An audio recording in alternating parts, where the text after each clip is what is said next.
بالله من الشيطان الرجيم. بسم الله الرحمن الرحيم. ثم أنزل الله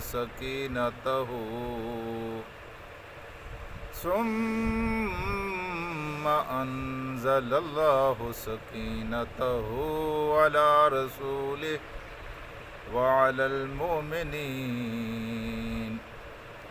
وأنزل جنودا لم تروها وعذب الذين كفروا وذلك جزاء الكافرين. صدق اللہ العلی العظیم. رفقائے محترم، کائنات کے بہادر جن کے سامنے نہیں ٹک سکتے تھے، وہ بہادر اور وہ شجاع لوگ بھی اس گھڑی رسول اللہ کے ساتھ کھڑے نہ ہو سکے. کل کے لفظ اگر آپ کو یاد ہیں تو کہا گیا تھا کہ زمین اپنی ساری فراخی کے باوجود ان کے اوپر تنگ ہو گئی تھی، اور خود اللہ کے رسول ان کو یہ کہہ کر پکار رہے تھے، یا صحاب البدر، اے بدر میں لڑنے والوں تمہیں کیا ہو گیا؟ یا اصحاب الشجرہ، اے بیعت رضوان کرنے والوں اور درخت کے نیچے بیعت کر کے جان کی بازی لگانے کی قسمیں کھانے والوں تمہیں کیا ہو گیا؟ کہاں چلے گئے؟ اور پھر آپ نے چچا حضرت عباس سے کہا کہ تمہاری آواز گرجدار ہے، اونچی آواز میں تم دوستوں کو پکارو. اور انہوں نے جب اونچی آواز میں تمام ساتھیوں کو پکارا تو یہ وہ وقت تھا جب اللہ تبارک و تعالیٰ کی سکینت اور اللہ تبارک و تعالیٰ کی طرف سے سکون اور اللہ تعالیٰ کی طرف سے ایسے لشکر رسول اللہ صلی اللہ علیہ وسلم کے ساتھیوں پر اترے جن کو دنیا نہیں دیکھ سکتی تھی، جن کو وہ خود بھی نہیں دیکھ سکتے تھے. اس کا آج کی آیت میں تذکرہ ہے. کیا کہا؟ ثم انزل اللہ سکینتہ علی رسولہ، پھر اللہ تبارک و تعالیٰ نے ایک سکون نازل کر دیا علی رسولہ، اپنے رسول. ایک وقت تو وہ تھا کہ جینا اور پاؤں ٹکا کر کھڑے ہونا مشکل ہو رہا تھا. زمین تنگ اس وقت انسان کے اوپر ہوتی ہے جب انسان کہتا ہے کہ بس میں اس دنیا سے چلا جاؤں. ایک وہ کیفیت. پھر اللہ پاک نے اپنا کرم فرمایا. اگر آپ کو پچھلی آیت یاد ہے تو اللہ پاک نے فرمایا یہ عنایات صرف بدر کے میدان میں تمہارے اوپر نہیں اتریں، احد کے میدان میں تمہارے اوپر نہیں اتریں، یہ مسلسل عنایات کی بارش ہے تمہارے اوپر جو ہو رہی ہے. پھر یہاں اللہ کی رحمت اتری ہے، وَأَنزَلَ سَكِينَتَهُ، اور دل کا سکون اللہ پاک نے نازل کیا. حضرات، یہ 6 مقامات پر سکینت اور سکون کا تذکرہ آیا ہے قرآن حکیم میں. تجربات یہی ہیں کہ جب بھی انسان کو کوئی بے سکونی ہو، چاہے اپنے گھر کی حالات کی وجہ سے ہو، چاہے معاش کی وجہ سے ہو، کوئی مصیبت آ گئی ہو، کوئی بیماری آ گئی ہو، کسی وجہ سے بھی اگر دل کا سکون آپ کا چلا گیا ہے اور آپ ٹینشن میں آ گئے ہیں، بے سکونی میں آ گئے ہیں، اور اس قدر بڑی ہوئی بے سکونی کہ آپ کہتے تھے اب زندہ کیا رہوں، اب تو مر جانا بہتر ہے، تو کہا یہ جاتا ہے کہ قرآن حکیم کی اس آیت کو آپ پڑھ لیں، اللہ تبارک و تعالیٰ آپ کے دل کے اوپر سکون نازل کرے. اسی طرح قرآن حکیم کی آیات شفا ہیں، جہاں اللہ پاک نے شفا کا تذکرہ کیا جی، ان کو بھی یاد کر لینا چاہیے. جب انسان بیمار ہو اور جب ڈاکٹر لاجواب کر رہے ہوں جی، اور کوئی جواب نہ دے رہے ہوں اور انسان مایوس ہو چکا ہو، تو ان آیات شفا کا تذکرہ کرنا چاہیے، ان کو پڑھنا چاہیے.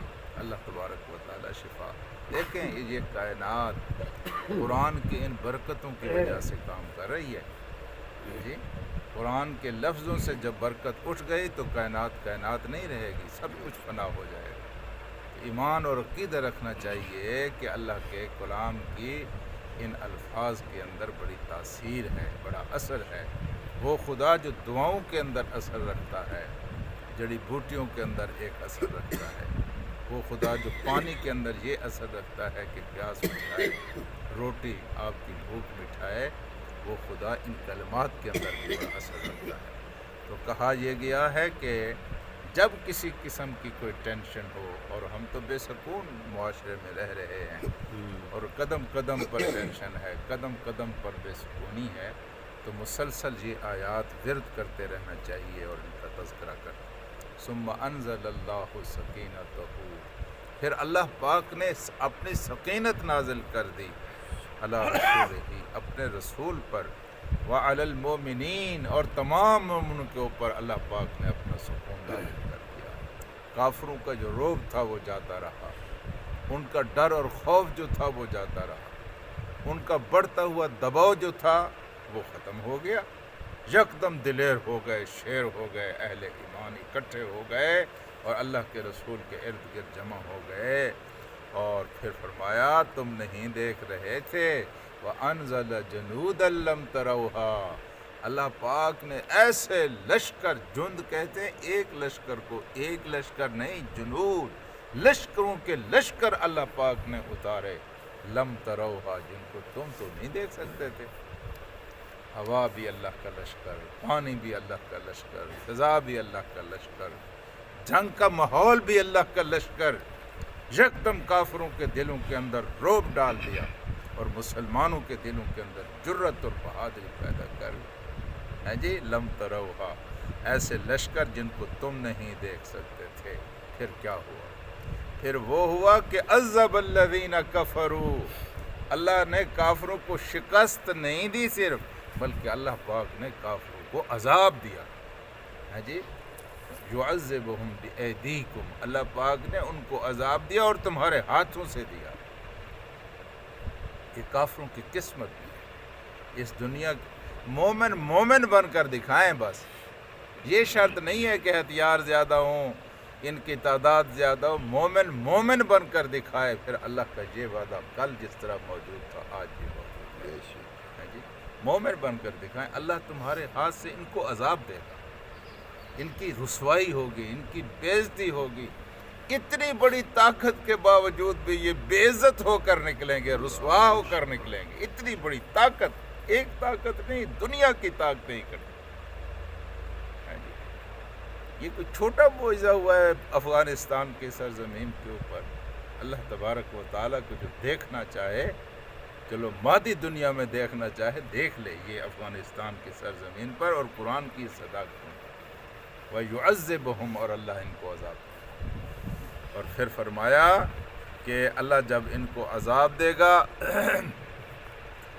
ذَلِكَ جَزَاءُ الْكَافِرِينَ، یہ کافر حنین کے کافر ہوں، یہ کافر بدر کے کافر ہوں، یہ کافر مدینہ کے کافر ہوں، مکہ کے کافر ہوں، یا یہ کافر امریکہ اور روس اور چین کے کافر ہوں، ان کی پتہ ہے کیا ہے؟ ان کی سزا ہی یہی ہے، اللہ پاک نے لکھ کر دے دیا ہے، یعذب الکافر، اللہ تعالیٰ کافروں کو عذاب ہی دے گا۔ ذالک جزاء الکافرین، یہ کافروں کی جزا ہے۔ کل چین کے ایک لکھارے نے لکھا کہ خبردار ان سے نہ لڑنا، اگر تم میں کوئی عقل ہے تو ان سے نہ لڑنا، ان سے نہ الجھنا، ان سے بنا کر رکھو، ان سے ڈرنے کی ضرورت نہیں ہے۔ انہیں دنیا کی 3 سپر طاقتوں کو شکست دی ہے، کہیں اپنے طاقت کے زام میں ان سے نہ الجھ۔ یہ اللہ پاک نے روکا ہے۔ پوری جو لڑے ہیں ان کے دل کے اندر بھی روک ہے، اور جو نہیں لڑے ہیں ان کے دل کے اندر بھی اللہ تعالی نے روک پیدا کر دیا ہے۔ یہ کیا ہے؟ یہ عذاب ہے۔ ذالک جزاء الکافرین، کافروں کی کوئی جزا ہو سکتی ہے، کافروں کا کوئی انجام ہو سکتا ہے، تو وہ یہی ہو سکتا ہے۔ اللہم صلی علی سیدنا و مولانا محمد۔